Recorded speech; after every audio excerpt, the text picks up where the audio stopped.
morning, South Carolina. Thank you for waking up early before you head into work today. It's bright and early, beautiful day here in Charleston, South Carolina, on hallowed ground at the Citadel, the Military College of South Carolina. This morning, I'm making it official. I am running to be your governor of the great state of South Carolina. There we go, baby. South Carolina first. I want to thank Kevin Cunane, who is a 9/11 first responder, firefighter in New York. When he came up here, he was there on 9/11 on day one. So thank you, Kevin, for your service to your country. And the Cesura family. When I met the Cesuras and Sweet Tanner, who was run over by that vehicle on Sullivan's Island, that family brought me to tears. And that's what this is about. It's not about me. It's about the people of South Carolina. I didn't come to join the club. They don't want me, and I don't want them. I came to hold the line. They said, stay quiet. I spoke up. They said, sit down. I stood up. They said, play nice. And I fought back. South Carolina is tired of politicians who smile for the cameras, lie to your face, and then vanish when it's time to lead. I'm not one of them. I'm running for governor because South Carolina doesn't need another empty suit. It needs a governor who will fight for you and your values. South Carolina needs a governor who will drag the truth into sunlight and flip the tables if that's what it takes. South Carolina doesn't need another politician who folds when things get tough. It needs a governor who will always stand tall no matter the odds. I've walked into firestorms and I've come out swinging. I didn't flinch, I don't fold, and you know I never run. While others played it safe, I said what needed to be said, and I did what needed to be done. This isn't about playing defense. This is about going on offense for you, for your family, for your freedom, and for your future right here in South Carolina. I wasn't built to kiss the ring. I just wear one. I don't answer to the establishment. I don't owe those in the back room a single thing. I answer to the people. And the people, let me tell you, are fed up. I've been all across the state of South Carolina over the last couple of months, and the people are fed up. They're fed up with sanctuary sheriffs who refuse to enforce the law. Yes, that happened right here in South Carolina, where we had leadership across the state, statewide, that stood silent as we had a sanctuary sheriff in our great state, letting out illegals who are rapists, letting out illegals who are murderers, and letting out illegals who are pedophiles and child molesters. That happened right underneath our noses, right here in South Carolina. You know what I did last year? I stood up. I spoke out. I basically ran against the sheriff, and the good people of Charleston County, right where we are today, you voted in a new sheriff who on day one started working with ICE. You did that. They're fed up with statewide officials who always stay quiet, the ones who say nothing, do nothing, and stand for nothing. They're fed up with violent criminals getting a slap on the wrist while good law-abiding citizens get ignored. They're fed up with schools that push politics instead of reading, writing, and arithmetic. They're fed up with weak leaders who talk tough on TV, then cave when it comes time to vote. Caving is what got us into this mess. I will never cave. I came to draw the line today and hold it. And we will do this together. So before I tell you where we're going, let me tell you where I came from. My dad was a retired Army general. My mom, who's here this morning with her shades on, looking good, Mama.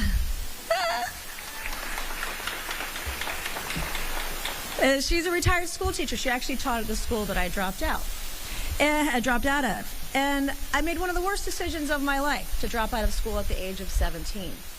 My parents didn't coddle me. They said it to me straight. They said, if you're going to stop going to school, you have to start going to work. So I took a job at the fine dining establishment known as the Waffle House. There we go. My Waffle House people. Denny's was a little too highbrow, right, Mom? Exit 203 in Ladson. My first job, I learned how to work hard. And while Waffle House was an important part of my journey, it would not be my destination.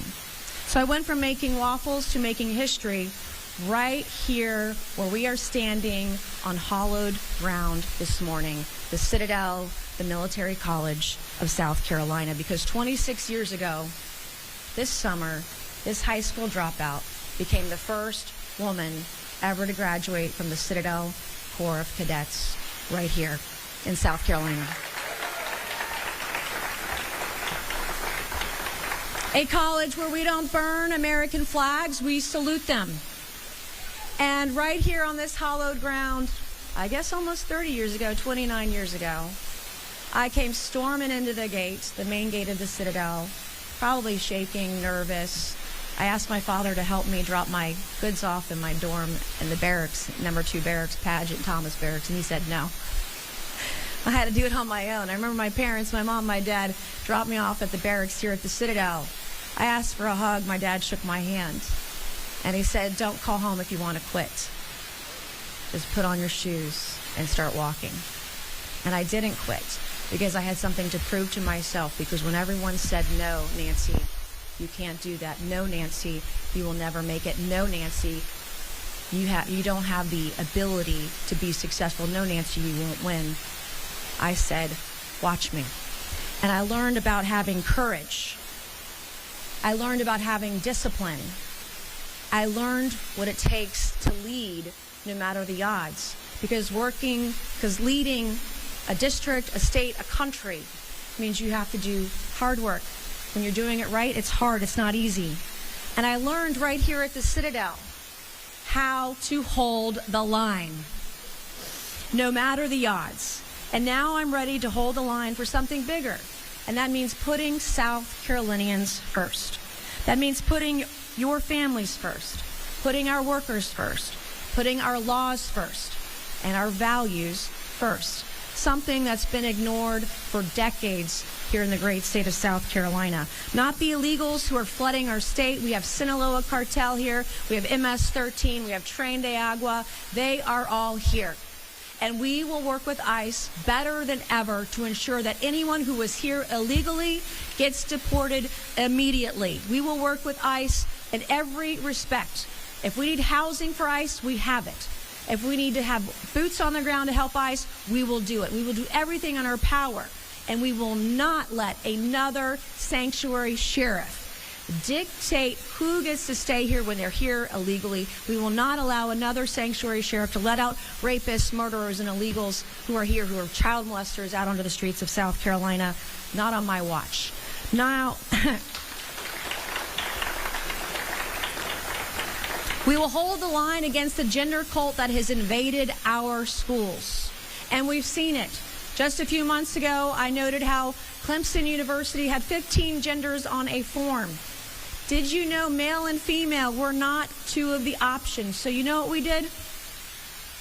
We made a statement about it. And you know what Clemson did 3 hours later? They took the form down. And I'm not even governor yet. So imagine what we can do from the capital of Columbia when we are governor. We're going to hold the line against the elites who are clinging to power. We're not going to support the lawbreakers. We're not going to support the brainwashers, not the back room. South Carolina belongs to you, her people. I will hold the line on taxes by giving the state a plan to cut taxes down to 0% over the next 5 years, and we'll get to that in a minute. Because the fastest way to kill your freedom is to tax it. I will hold the line on illegal immigration by defunding officials who defy the law and promote sanctuary policies. Former Sanctuary Sheriff Kristen Graziano, this one's for you. If any sheriff won't enforce the law, you will not get a dime. I will hold the line on jobs by punishing businesses that hire illegal labor instead of real hardworking South Carolinians. If you cheat the system, you're going to pay the price. If you're a solicitor and you aren't prosecuting crime, I want you to listen up, because I am coming for you. The days of letting criminals walk the streets of South Carolina, not being charged, not being indicted, not being prosecuted, the days of treating victims like criminals and criminals like victims are over. The culture of coddling criminals and punishing victims is over when we're governor. I will hold the line on women and kids, and sanity and education by vetoing any funding to any college that pushes gender ideology and refuses to define what a woman is. If a school erases women, it erases its right to your tax dollars. I will hold the line for parents, because parents, not the government, get the final say in their child's education. I'm not here to fold. I'm here to fight for you and your values.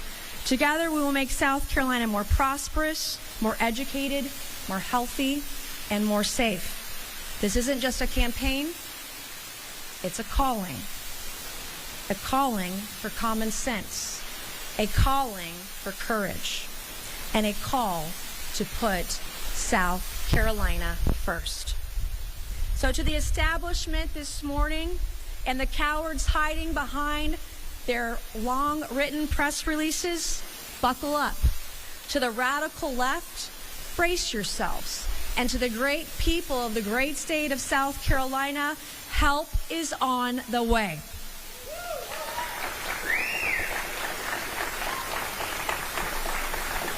You and me, this is where our mission begins. God is not done with South Carolina, and neither am I. I'm Nancy Mace. I'm running for governor of South Carolina. I will hold the line. I will fight for you, and I will always put South Carolina first. Thank you. Okay. I'm going to unveil some policies in the coming weeks and months ahead. I'm going to roll out the path to prosperity for South Carolina. When I am done with this presentation on some initial policy proposals as governor of South Carolina, we will do a photo line up front. So just a few more minutes, and we will do that patiently. So thank you for your patience. So this morning, I want to unveil South Carolina's path to prosperity. Number one, you all know firsthand that we pay the highest state income tax in the Southeast. Every year, your state legislature says, oh, we're going to cut 1/10 of a point, 2/10 of a point. We're still at 6% or higher in the state income tax. Other states like Florida, Tennessee, Texas have zero state income tax. North Carolina and Georgia, as you can see in this map, are not far behind. Everybody, including Mississippi, are on the fast track to 0% state income tax. There are a couple different ways we can do this, and I will propose more than one way to go to 0% income tax over 5 years. The first thing I want you to know is that South Carolina's state budget is just over $40 billion a year. And there are three different buckets that spending goes into. One is called the general fund. The general fund has been increasing in spending year over year without any pauses or controls in place to give your money back to you in a permanent tax cut. So the first proposal that I have is to freeze the government, the general fund spending at around $11.6 billion. So that would be around 2022 to 2023 fiscal year for South Carolina.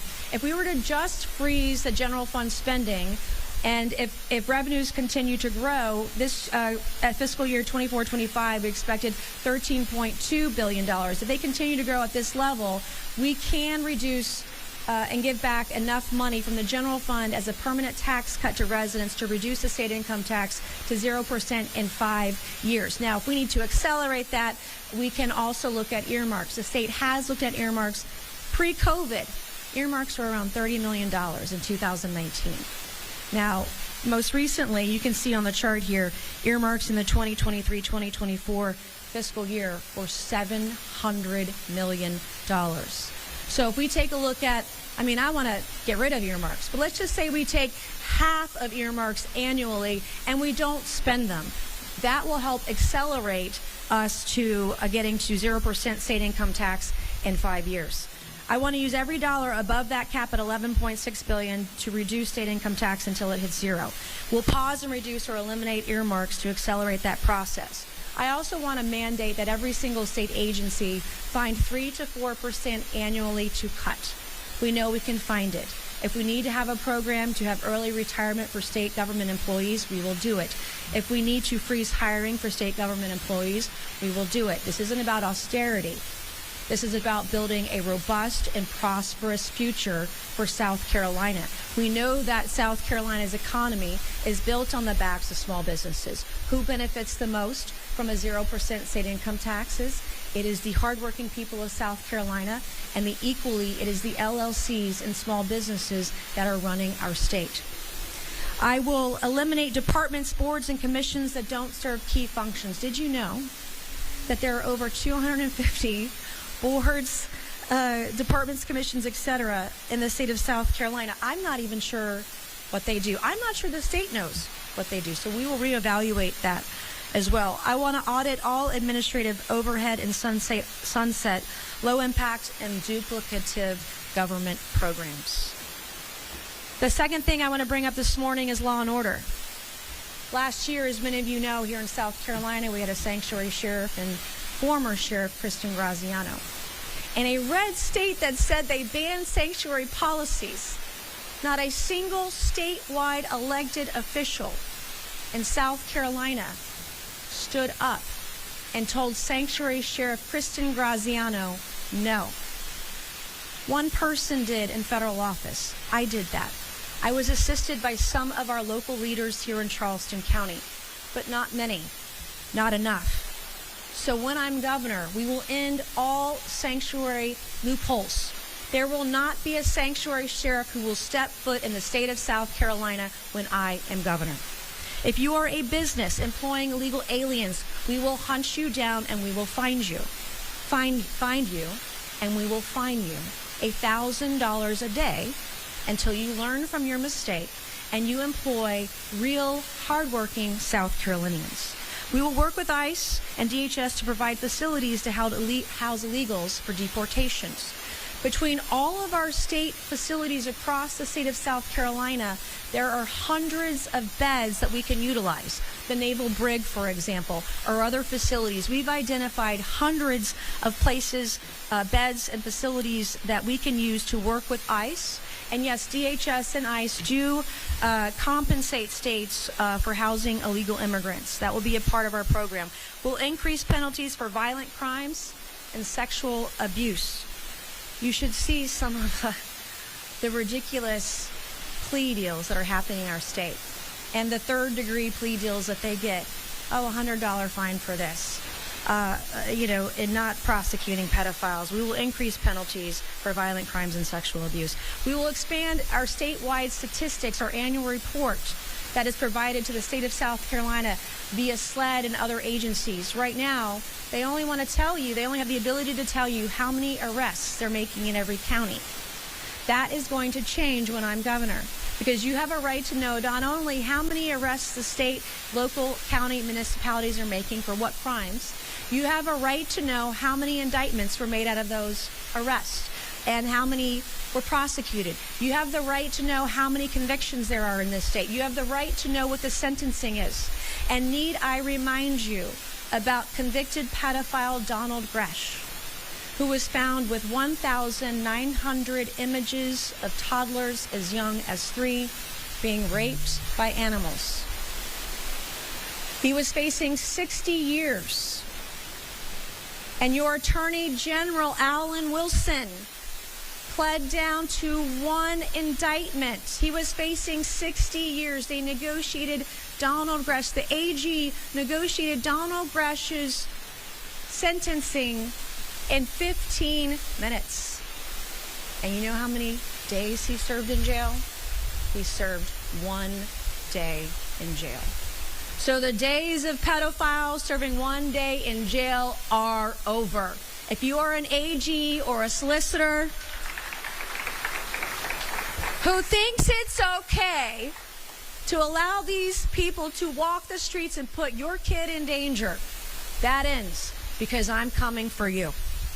We will modernize our technology systems, maintaining criminal data and mandate reporting to the Fusion Center.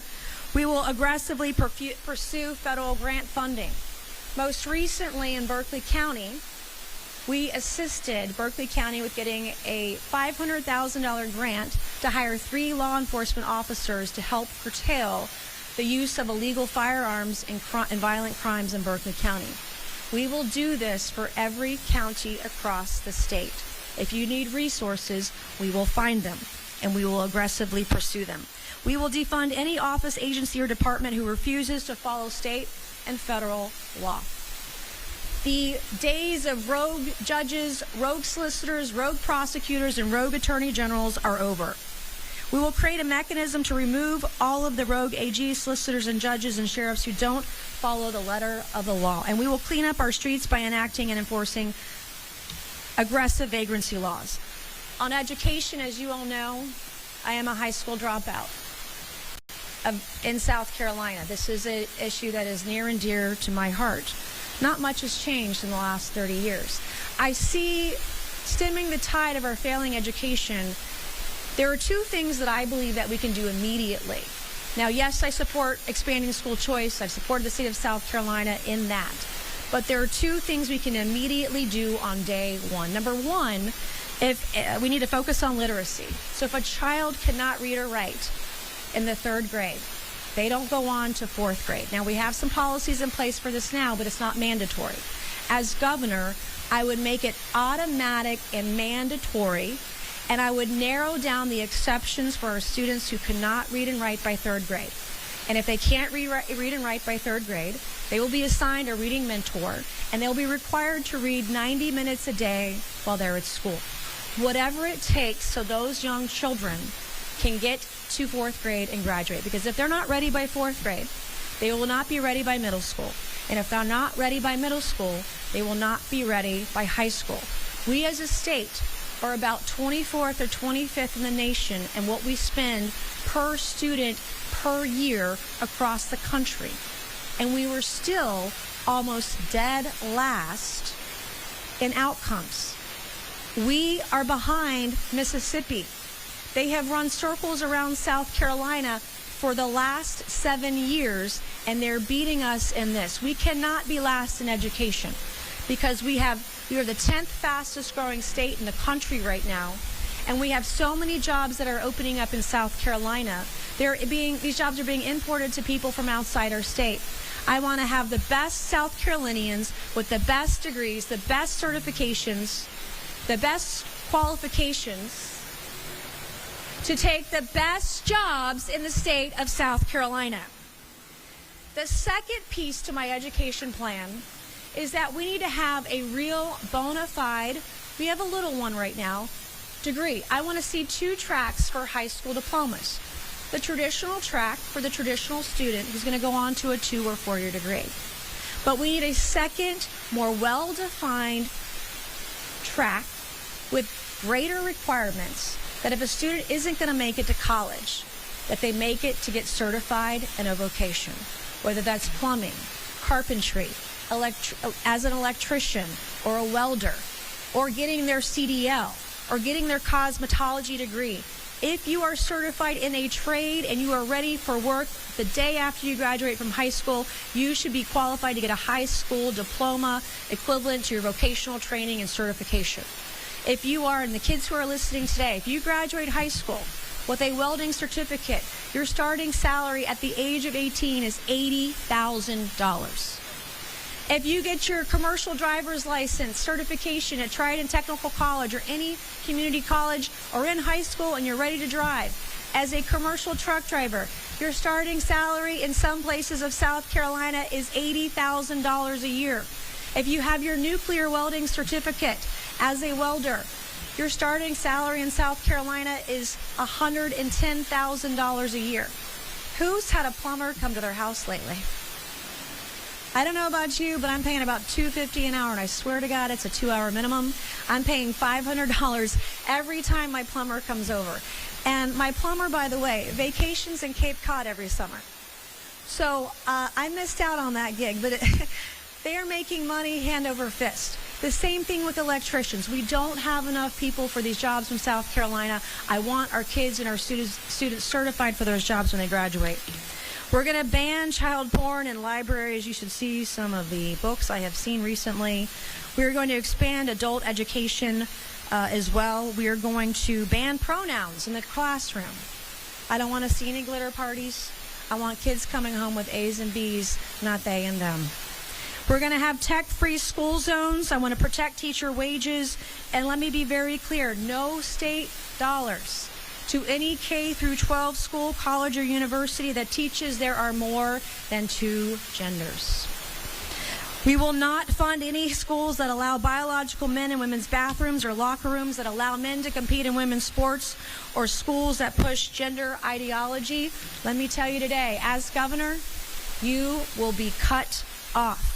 And when it comes to women and children, I want to increase fines and sentences for violent crimes and sexual abuse. We're going to prosecute all crimes, but especially those against children. Donald Gresh is not the only case of a convicted pedophile let off for 1 day in jail.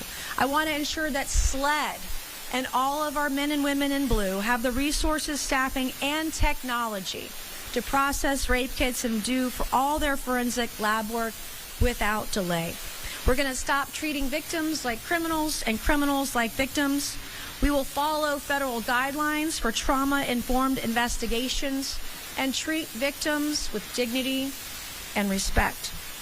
I want to review and audit South Carolina's child welfare system and build out a strategic plan with measurable outcomes.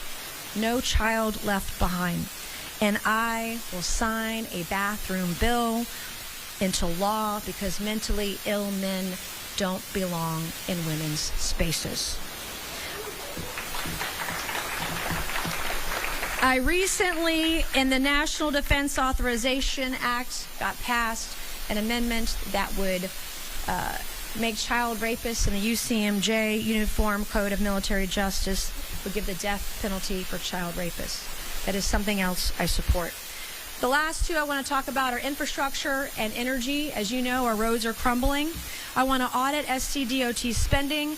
I want to aggressively pursue federal grant applications for infrastructure. What the media won't tell you, they want to write articles about my memes and my pajamas, but they won't tell you I'm actually in the top 1.59% of members of Congress who write policy and legislation. Wouldn't you know that I write 2 to 3 bills a week in Congress? But the mainstream media, the fake news on the stage behind you, won't tell you that. They also won't tell you we have probably gotten more grant funding than anybody else in the state of South Carolina. Recently, we helped assist get the largest infrastructure grant in South Carolina history. That was $195 million for Long Point Road. We recently helped Dorchester County get funding to the tune of $24 million. And in Beaufort County, we helped the airport get over $20 million in grant funding. The list goes on and on and on. Authorizations, appropriations, whether it's for veterans or citizens, we've done it all. We want to expedite permitting reform and increase communications with the Army Corps of Engineers. Something I have learned is it's not just our ideas, but we're not shovel ready. We're not shovel ready because of the roadblocks in permitting, and I want to be sure that we have the Army Corps of Engineers on speed dial. What the mainstream media will not tell you is that when people have called me asking for help, whether it was for a bridge, whether it was for dredging in Berkeley County, if they needed help, wouldn't you know that day we called the Army Corps of Engineers and we got those permits expedited within 24 hours. We will do that as governor, and we will do it for every county in the state. When it comes to energy, we have an energy crisis on our hands. And a few weeks ago, our state actually had to shut down a few facilities to keep up with the energy across the state. We need to reduce our energy costs through efficient infrastructure, We're going to get creative using dynamic line rating, distributed energy resources, consumer choice. We have to avoid the costly failures of the past. BC Summer cost the state $9 billion for a nuclear facility, and we have nothing to show for it. I will have an all-of-the-above approach. I would like to take advantage of all of President Trump's EPA reforms. There was a recent ruling with the EPA that the press, of course, didn't report on, that I also assisted with, clarifying that the EPA will allow 50 hours a year at maximum capacity for any facility to generate energy with their backup generators. It's called Rice NESHAP, to sell that energy back onto the grid. Any facility in South Carolina, I want to work to ensure that you understand what the Rice NESHAP policy is. You can generate energy with your backup generators, sell it back to the grid, whether it's the airport, whether it's data centers or other facilities who have that backup generator energy. We're going to make sure you're able to sell it back to the grid and provide energy for our state. We'll streamline regulations and avoid radical environmental mandates and collaborate with the PSC to meet our growing energy demand. We're going to accelerate and support the acceleration of infrastructure development, pipelines, LNG, transmission, to leverage South Carolina's resources, attract talent, and draw power-intensive industries like AI data centers and advanced manufacturing. In the coming weeks and months ahead, we'll be rolling these policies out, white papers, etc. I wrote these ideas myself. I've talked to policy experts. There is no bad idea. If you have an idea, we want to hear from you. So please tell us at nancymace.org. We're here today if you want to buy swag. We've got Peter checking people out at the end of the day. I will now ask my staff to create a line over here so we can do some photos before it really starts raining. I love you. I appreciate you. We need all the help we can get. God bless you, and God bless the great state of South Carolina.